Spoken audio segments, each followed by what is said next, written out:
C'est tous les jours de manche.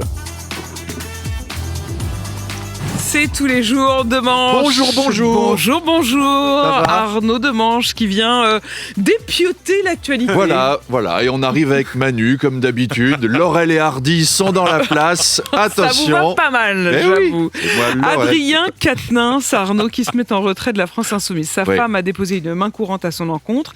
Lui, il reconnaît notamment une gifle. Céline Quatennens avait spécifié qu'elle ne voulait pas que l'affaire sorte. Oui, mais la politique est cruelle, voilà, c'est comme ça. C'est pas Disneyland, on n'est pas dans Blanche-Neige et les Quatennens. Alors, Céline Quatennens a déposé une main courante sur son mari, Adrien Quatennens a déposé une main tout court sur sa femme, et on se demande pourquoi l'affaire est sortie aussi vite. Alors, j'ai quand même pu récupérer l'enregistrement de ce dépôt de main courante. Ben voilà, tout est noté, Madame Quatennens, hein. Et vous inquiétez pas, j'ai compris, ça reste secret. Hein, les gars, vous avez entendu la dame, hein. Vous dites rien à personne. La dame, là, c'est la femme du bras droit de Mélenchon. Ouais, celui qui dit que les flics, c'est des connards. Bon, elle veut pas que ça se sache, qu'aux insoumis, on tape les femmes. Ouais, c'est le rouquin, là. On va quand même pas mettre des bâtons dans les rouquins, on n'est pas comme ça. Charlie, appelle le canard enchaîné pour leur dire que si jamais quelqu'un parle ici, surtout, faut pas faire d'article. Alors, Jean-Luc Mélenchon a trouvé Adrien Quatennens digne et courageux de reconnaître les faits. Bon, après, c'est facile d'être digne et courageux quand c'est déjà sorti dans toute la presse. Hein. Et puis alors voilà, Tahabouaf, Coquerel et maintenant Quatennens, ça commence à faire beaucoup pour un parti qui se dit à la pointe de la lutte pour les droits des femmes. Si ça continue comme ça, on va découvrir que François Ruffin, c'est un as de l'optimisation fiscale, que Jean-Luc Mélenchon, il est actionnaire chez Monsanto, ou que Sandrine Rousseau est un homme. On s'attend à tout maintenant. C'est bon. Ce week-end, c'était l'université d'été du Rassemblement National, Arnaud, et elle avait lieu au Cap d'Agde. Cap d'Agde, et oui. Bon, alors éloignez les enfants du poste, hein, parce que c'est le moment d'allumer la télé. Ouais, faut avoir l'image quand même. Le RN dans la capitale du nudisme et des clubs échangistes, ce qui va suivre, ça va pas être ambiance d'Oral exploratrice. Encore que. Alors, Jordan Bardella et Louis Alliot se disputent le poste de président du parti parce que pour la première fois, eh bien, ça ne sera pas un Le Pen. Bon, après, ça reste quand même en famille. Louis Alliot, c'est l'ex de Marine Le Pen. Jordan Bardella, c'est le mec de la nièce de Marine Le Pen. En fait, la présidence de ce parti, tu la chopes en couchant avec un Le Pen. C'est pas un parti, c'est une MST, en fait. C'est comme ça qu'on l'attrape. Comme quoi, le Cap d'Agde, c'était cohérent.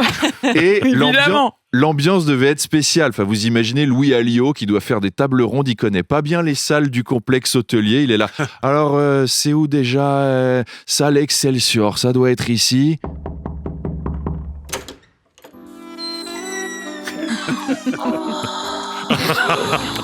Oh pardon, j'ai dû me tromper.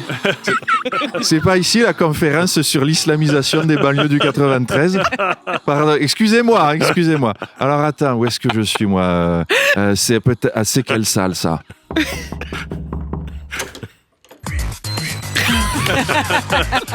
Ah, c'est la fédération régionale de Saint-Étienne qui est venue nous rendre visite.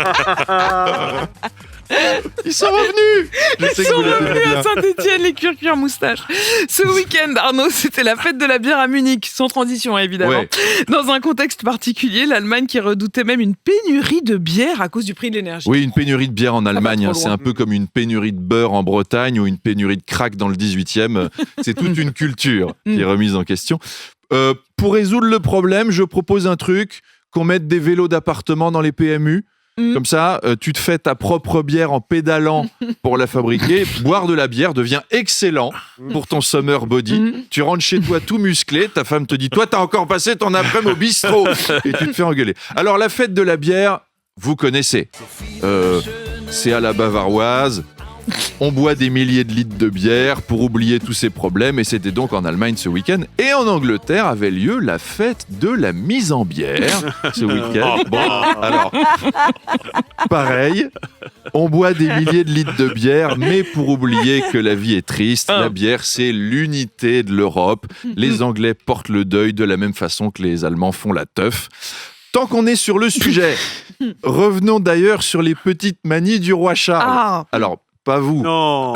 On a un peu fêté votre accession au trône vendredi. Il fallait être là, il y avait de la fête. Les petites manies du roi Charles. On a su vendredi qu'il avait besoin qu'on lui repasse ses lacets. Mais on a aussi appris que quelqu'un était payé pour le suivre dans tous ses déplacements avec sa lunette de toilette personnelle et son papier toilette préféré. Je vous jure que c'est vrai.